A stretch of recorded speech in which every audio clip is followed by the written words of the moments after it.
नमस्कार, मैं हूं रवि अवस्थी और मेरे साथ हैं सईद मुर्तज़ा। आपको हैरानी होगी कि युद्ध के बादल बहुत तेज़ी से आगे की तरफ घुमड़ने लगे हैं। उसके पीछे की सबसे बड़ी दो वजह बताई जा रही हैं। एक तो रशिया ईरान के साथ खुलकर सामने आ गया है और उसने ट्रंप पर दबाव बनाना शुरू कर दिया है कि इजराइल ने अगर हमला किया तो उसका बहुत बड़ा खामियाजा अमेरिका को अब उठाना पड़ेगा। दूसरी इंपॉर्टेंट बात यह है कि इसमें जो नया डेवलपमेंट हुआ है वो ये हुआ है कि इस वक्त वॉशिंगटन में ट्रंप और नेतन्याहू आपस में एक मीटिंग कर रहे हैं कि हम ईरान से कैसे निपटें, गाजा में हम कैसे सुधार लाएं, और इसी को लेकर एक बहुत बड़ी गुप्त मीटिंग हो रही है जिसको बोला जा रहा है कि ट्रंप और नेतन्याहू इसका मीडिया में खुलकर सामने नहीं आएंगे। इतनी गुप्त मीटिंग रखी जा रही है और उसके बारे में जानकारी नहीं दी जाएगी।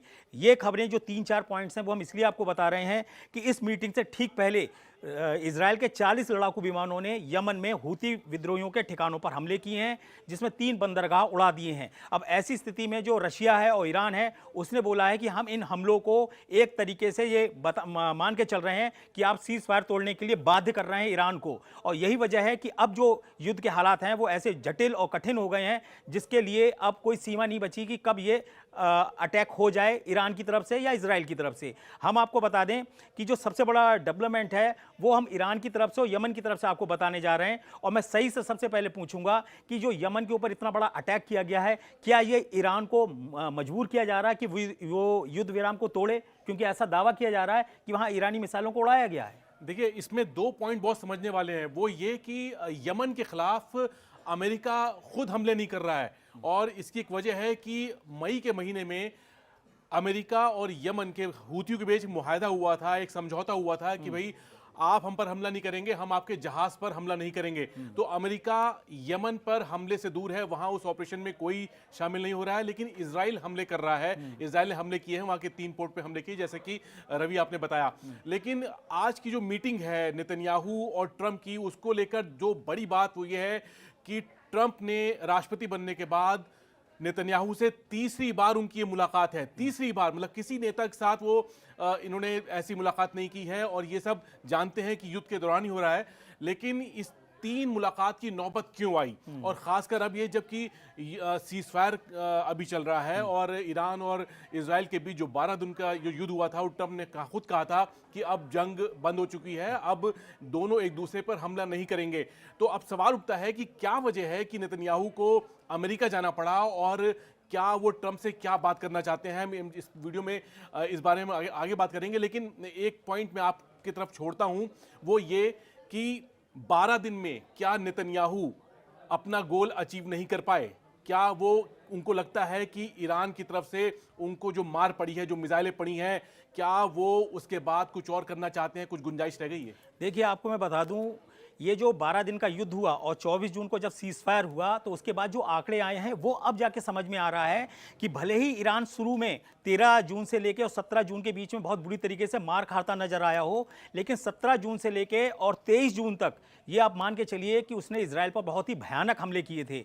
यहां तक कि जब 22 जून को अमेरिका ने B-2 बॉम्बर्स से अपने अटैक किए थे फोर्दो, नतांज और इस्फहान पर, तो ये दावा किया गया था कि उनके सारा जो न्यूक्लियर ठिकाने हैं ईरान के वो तबाह हो गए हैं। लेकिन जो रिपोर्ट्स पेंटागन की तरफ से आई, वहां के खुफिया विभाग की तरफ से आई, उसने सीधा बोला कि भाई आप कौन सी दुनिया में जी रहे हो, वहां ऐसा कोई कहते हैं ना भारी नुकसान नहीं हुआ है। यहां जो एक बड़ी मीटिंग हो रही है और जो ईरान ने, जो इजराइल ने दावा किया था कि हमने ईरान को तबाह कर दिया है, उसमें कुछ ना कुछ गड़बड़ निकल के आया है। गड़बड़ यह है कि इजराइल का इतनी तेजी से भाग कर जाना, अमेरिका, नेतन्याहू का ट्रंप से मिलना और कहना कि साहब अब बड़ा एक अटैक करिए, ऐसा दावे किए जा रहे हैं कि वो गाजा सीज फायर को लेकर युद्ध विराम करने गए हैं। लेकिन असल मुद्दा जो है वो ईरान है, क्योंकि ये नेतन्याहू और इजराइल बार बार कह चुके हैं कि सारी जो जड़ है वो ईरान है, और ईरान को अगर हमने कंट्रोल नहीं किया तो हम युद्ध कभी खत्म नहीं कर पाएंगे। एक पॉइंट मैं ऐड करता हूं रवि यहाँ पर, जैसे आपने बताया कि 17 जून के बाद किस तरह ईरान ने मिसाइल अटैक किया। ब्रिटेन की मीडिया की रिपोर्ट है, उसने कहा है कि इजराइल में 5 ऐसे मिलिट्री बेस हैं जिन पर ईरान की मिसाइल गिरी, और उस अटैक के बारे में वहां की मीडिया को नहीं बताया गया, एक सेंसरशिप थी। और अब जाके ये बात धीरे धीरे सामने आ रही है कि कुछ ऐसे ठिकाने थे इजराइल में जो ईरान की मिसाइलों के निशाने बने, और उसको बड़ा नुकसान हुआ है, और $3 बिलियन से ज्यादा का नुकसान उसे रिफाइनरी का बताया जा रहा है। अब एक सवाल यहां पर यह उठता है कि भाई नेतन्याहू जो है वो क्यों भागे भागे वॉशिंगटन गए हैं, व्हाइट हाउस गए। अब उसमें ये बात निकल के आती है कि भाई जब 12 दिन का युद्ध हुआ तो नेतन्याहू ने दावा किया कि हमने उनका जो परमाणु कार्यक्रम है वो ख़त्म कर दिया। ये दावा ट्रंप ने भी किया, और साथ में कि हमने उनकी बैलिस्टिक मिसाइल जो थी उसका पूरा ज़ख़ीरा जो है ख़त्म कर दिया है। ये एक नेतन्याहू ने एक अपना बड़ा टारगेट बनाया था। लेकिन अब ईरान के IRGC के एक बड़े कमांडर ब्रिगेडियर जनरल जबारी जो है, उनका इब्राहिम जबारी, उन्होंने कहा है कि ईरान के पास 2 साल तक रोज़ मिसाइल दागने की क्षमता है इसराइल के ऊपर। 2 साल बहुत बड़ा वक्त होता है। 2 साल की तो जंग भी हम कहेंगे कि नहीं हुई है गाजा के ऊपर, लेकिन हम इसका हम ऐसे फिगर मानते हैं कि चलिए 1 साल की भी अगर ताकत है, 1 साल ही, मैं कहता हूं 2 साल नहीं तो 2 महीने, अगर 2 महीने भी ईरान के पास इतनी मिसाइलें हैं कि वो लगातार युद्ध कर पाए, तो ये इजराइल के लिए बहुत बड़ी चोट होगी, क्योंकि वो 12 दिन बाद ही उसे लगा कि हमारे जो इंटरसेप्टर है वो खत्म हो रहे हैं।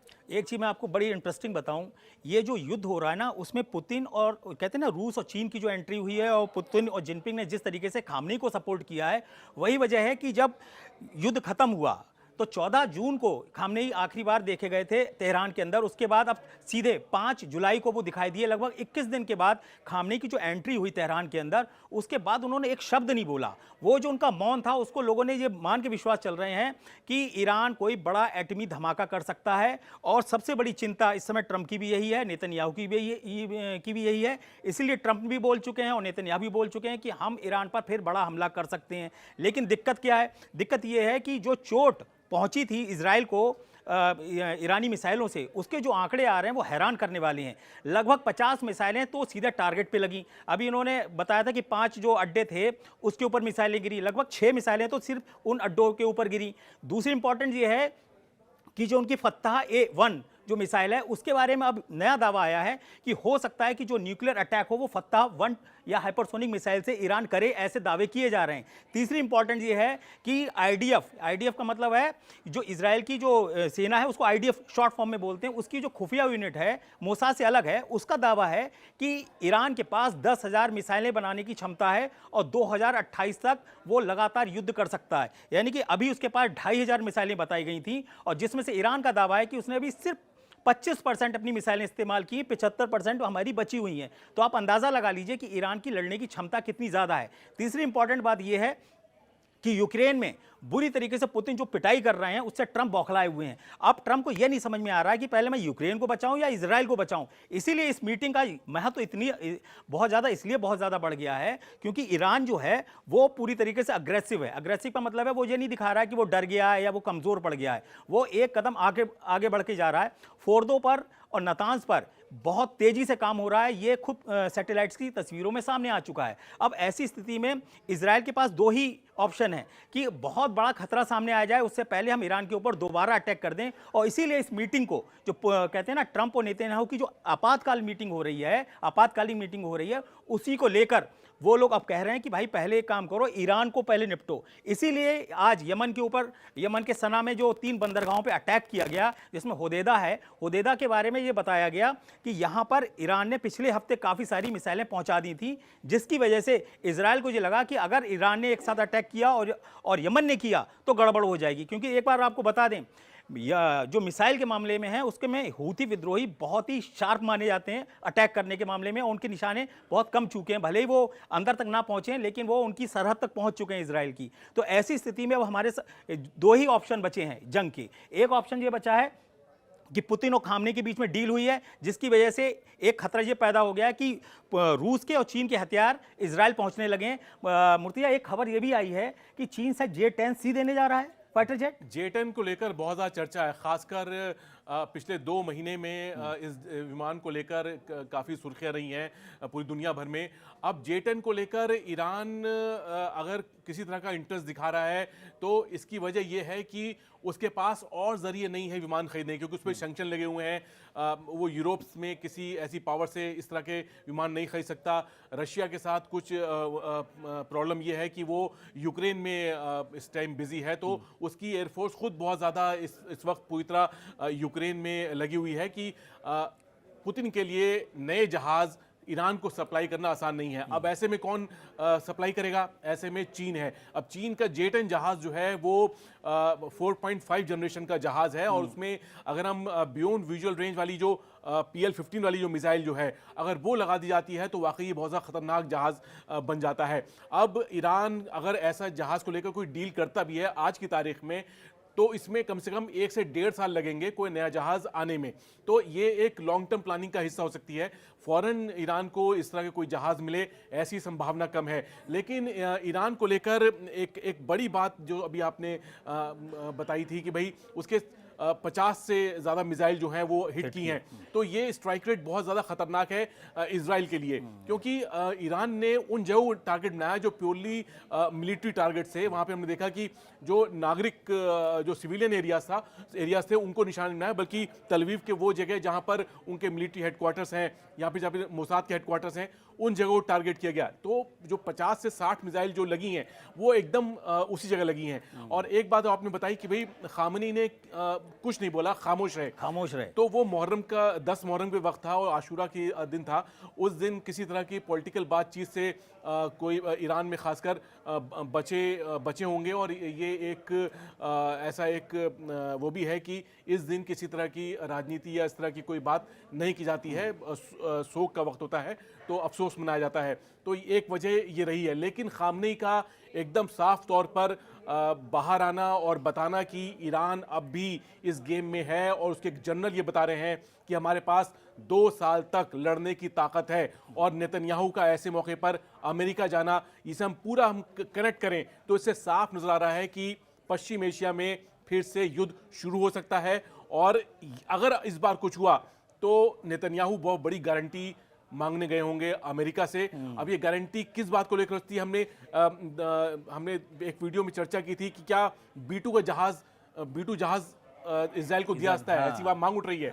तो क्या किसी तरह की गारंटी मांगना चाहते हैं नेतन्याहू? देखिए, मैं आपको बताऊं, ये जो युद्ध है ना, ये बहुत ही ज्यादा कॉम्प्लिकेटेड हो गया। कॉम्प्लिकेटेड का मतलब ये है कि चीन और रूस अब खुलकर ईरान के पक्ष में बोलते हैं, सीधे सीधे ट्रंप को बोलते हैं। ट्रंप ने अभी जो 60 मिनट बात की, उसमें पहले तो उन्होंने यूक्रेन पे वार्ता की। जब वार्ता वहां पे नहीं हुई तो उन्होंने कहा यार कम से कम ईरान पे तो कुछ डील कराओ। ईरान पर भी दो टूक पुतिन ने समझा दिया कि भाई इसमें कुछ नहीं हो सकता, आप इजराइल को रोकिए। और मैं आपको बताऊं, ये बहुत कम होता है कि रशिया की तरफ से डायरेक्ट इजराइल को बोला जाए कि तुम सुधर जाओ वरना अंजाम बहुत बुरा होगा, ऐसा एक वहां के अधिकारी कह चुके हैं। तीसरी इंपॉर्टेंट ये है कि जो चीन के विदेश मंत्री हैं वांग यी, उन्होंने एक बहुत इंपॉर्टेंट और एक ऐसा बयान दिया है जिसने अमेरिका और इजराइल और यूरोपियन यूनियन इसके अंदर खौफ पैदा कर दिया है। उन्होंने क्या बोला है वांग यी ने कि देखिए, हम रूस को हारता हुआ नहीं देख सकते। ये चीन के विदेश मंत्री का बयान है। अगर रूस को वो हारता हुआ नहीं देख सकते हैं तो इसका मतलब ये हुआ कि वो रूस को हर हालत में हर तरीके का सपोर्ट करेंगे, और अगर रूस जीतेगा तो फिर याद रखिए ईरान भी नहीं हारेगा। ईरान लड़ेगा और लंबी लड़ाई लड़ेगा। हो सकता है कि उसको बहुत ज़्यादा नुकसान हो, उसको लड़ने के लिए काफ़ी ज़्यादा हथियारों की ज़रूरत पड़े, वो प्रोवाइड करा देंगे चीन और रशिया। क्योंकि चीन ने बोला था कि अगर हमने रशिया को वास्तव में अपने सही तरीके से हथियार प्रोवाइड करा दिए होते या दे दिए होते तो अब तक यूक्रेन की जंग खत्म हो गई होती। उनसे क्रॉस क्वेश्चन किया गया कि क्या आप वहां हथियार पहुंचा रहे हैं, तो मेरा कहने का मतलब है कि चीन ने इनडायरेक्टली बताया कि रूस को हम हारने नहीं देंगे, और अगर रूस नहीं हारेगा तो ईरान को हराने का सवाल ही पैदा नहीं होता, जिस तरीके से पुतिन सपोर्ट में ईरान के आए हैं। एक बड़ी खबर अभी आई है, और वो ये कि जो ईरान के राष्ट्रपति हैं मसूद पेजेश्कियां, उन्होंने एक इंटरव्यू में दावा किया है कि इजराइल की सेना ने उनको मारने की पूरी तैयारी की थी, और एक जहां मीटिंग चल रही थी ईरान के राष्ट्रपति की, उस जगह को बॉम्ब करने की पूरी तैयारी थी, वहां बमबारी की तैयारी थी। लेकिन जो ईरान का जासूसी नेटवर्क है उसने आगाह किया, और पेजेश्कियां जो है वहां से चाहे किसी तरह भी बच के निकले। तो ईरान के राष्ट्रपति को मारने की पूरी तैयारी की गई थी इजराइल की तरफ से, ऐसा दावा किया जा रहा है ईरान की तरफ से। और दूसरा, ईरान की मीडिया में ये दावा है कि इजराइल जो है बहुत जल्द ही युद्ध शुरू कर सकता है, और इसके पूरे सिग्नल जो हैं वो ईरान को मिल रहे हैं। आपको एक चीज बड़ी हैरानी होगी कि जब 3 बार, ये तीसरी बार शायद मिलने गए हैं नेतन्याहू, जब भी ट्रंप से और ट्रंप की और कहते हैं ना नेतन्याहू की मीटिंग अमेरिका में हुई है, उसके तुरंत पहले या तुरंत बाद या उस दिन ज़रूर अटैक हुआ है, या तो गाज़ा में बहुत बड़ा अटैक हुआ है, या यमन पे हुआ है, या लेबनान में हुआ है, वरना ईरान पे तो हुआ ही हुआ है। आपको याद होगा कि जिस तरीके से 13 जून को अटैक किया गया था, तब यही चल रहा था कि भाई नेतन्याहू तो छुट्टी पे गए हुए हैं, वहाँ मीटिंग चल रही है और अमेरिका की और ईरान की न्यूक्लियर डील हो रही है, कोई अटैक नहीं होगा, लेकिन अटैक हुआ। वो जो चोट खाया बैठा है ना ईरान, उस पर अब वो फूक फूक कर कदम रख रहा है। वहाँ के मेजर जनरल, आपको बता दें, अब्दुल करीम मौसवी, जो कहते हैं ना ईरानी सेना के जो चीफ हैं, उन्होंने 2 दिन पहले बयान दिया है कि इस बार हमने अपनी मिसाइलों का ऐसा ग्रिड तैयार किया है जिससे इजराइल जो है वो इस बार बच नहीं पाएगा, और हमारी जो मिसाइलें हैं वो आसानी से इजराइल को पूरी तरीके से तबाह कर देंगी। यहां पर ये जो खौफ बैठा है ना इजराइल के अंदर कि अब हम इनकी मिसाइलों से कैसे बचेंगे, क्योंकि अब तस्वीरें आ रही हैं इजराइल के अंदर से भी आ रही हैं, और ऐसा भी नहीं है कि इजराइल बहुत कमज़ोर है या वो दबने वाला है या अमेरिका उसकी हेल्प नहीं करेगा। अमेरिका को पता है कि अगर आज मैंने इजराइल को नहीं बचाया तो पूरा पश्चिमी एशिया से, कहते हैं ना, अमेरिका का पूरा नेटवर्क है ना जो सेना का, वो खत्म हो जाएगा या बहुत ज़्यादा कमज़ोर हो जाएगा, और रशिया और चीन पूरी तरीके से हावी हो जाएंगे।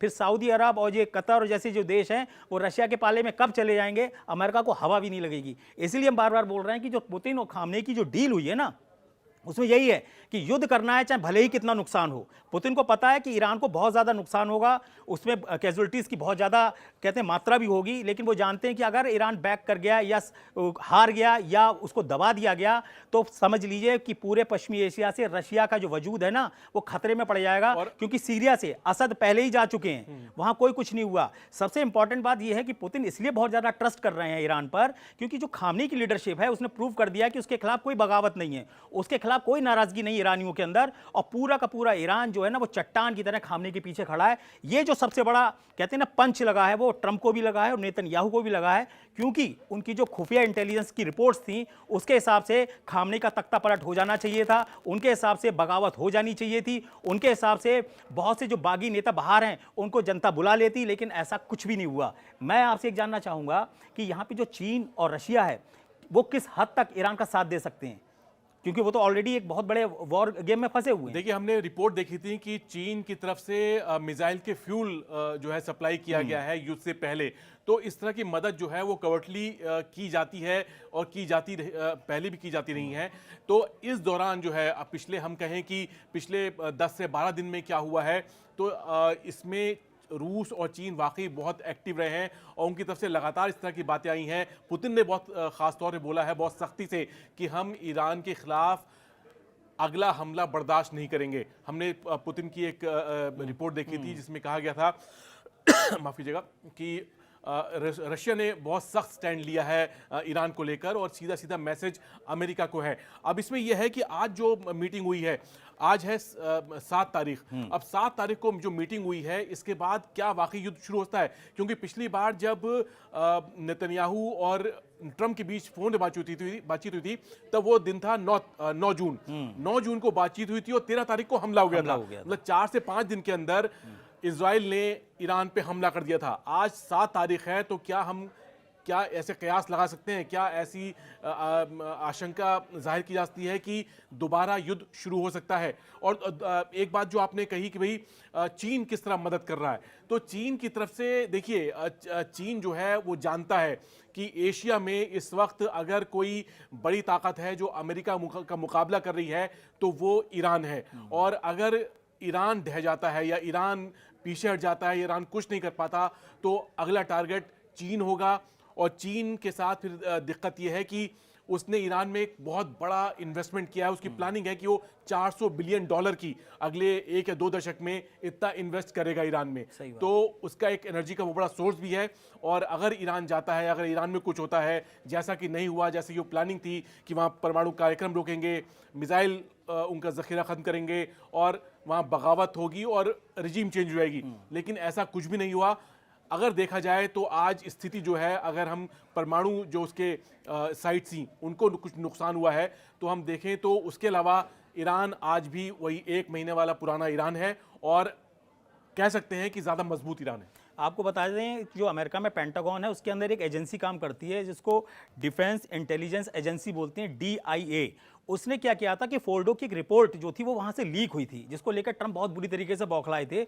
और उस जो डीआईए की रिपोर्ट है उसमें बहुत क्लियर कट था कि फोर्डो पे जिस तरीके के नुकसान के दावे किए जा रहे हैं वो नहीं हो सकता, वो नहीं हो सकता, वो सही नहीं है। हाँ, नुकसान हुआ है लेकिन ऐसा नहीं हुआ है कि उसके सारे सेंट्रीफ्यूज उड़ गए हैं या उसका यूरेनियम तबाह हो गया है। 408 केजी जो यूरेनियम है, संवर्धित यूरेनियम, उसके बारे में ठीक ठीक सूचना ना अमेरिका के पास है ना इजराइल के पास है, और यही सबसे बड़ी युद्ध का एक दूसरे युद्ध का कारण होने जा रहा है। आप ये मान के चलिए, देखिए दो इंपॉर्टेंट चीजें होती हैं। रशिया पिछले 1230 दिन से जंग कर रहा है, 41 महीने से ज्यादा हो गए, चौथे साल में जंग चल रही है यूक्रेन की। उसको सब अच्छे से अंदाजा हो गया है कि कहां पे युद्ध में कितनी चीज की कितनी जरूरत पड़ेगी, हमें कितना आगे बढ़ के मदद करना है। इधर ईरान ने जो 12 दिन की जो जंग हुई है ना, उसमें उसने अपना सारा मिसाइल नेटवर्क और जो ग्रिड्स होती हैं, जो कहते हैं ना लॉन्गिट्यूड और लैटिट्यूड के जो एंगल्स पे मिसाइलें मारी जाती हैं, उसका उसने पूरा होमवर्क कर लिया है। अब जो अटैक होगा वो बहुत ही खतरनाक होगा। अब ये आप मान के चलिए कि अगर नेतन्याहू और ट्रंप की आज आपातकाल मीटिंग हो रही है तो युद्ध भड़कना कहते हैं ना 100% तय है, क्योंकि आप पहले भी बता चुके हैं कि 7000 बंकर बस्टर बम वहां पे पहुंचने वाले हैं या पहुंच चुके हैं ईरान वो इजराइल में। इसके अलावा B2 बम्बरशक की बात बताई जा रही वहां पहुंच जाएगी। मैं आपसे ये कहना चाहता हूं कि इस युद्ध को रोकना अब आसान नहीं है। ईरान पूरी तरीके से तैयार है एक नए युद्ध के लिए। पुतिन उसका साथ देंगे, रशिया चीन उसको पीछे से बैक करेगा, लेकिन ये भी आप मान के चलिए कि अमेरिका और इजराइल इतनी आसानी से हार मानने वाले नहीं हैं। वो एक बड़ा युद्ध जरूर करेंगे और मुझे लगता है कि 45 से 46 घंटे के अंदर आप देखिएगा कुछ ना कुछ बड़ा डेवलपमेंट जरूर होगा, और जो भी बड़ी जो डेवलपमेंट्स होंगे वो हम आपको बताएंगे।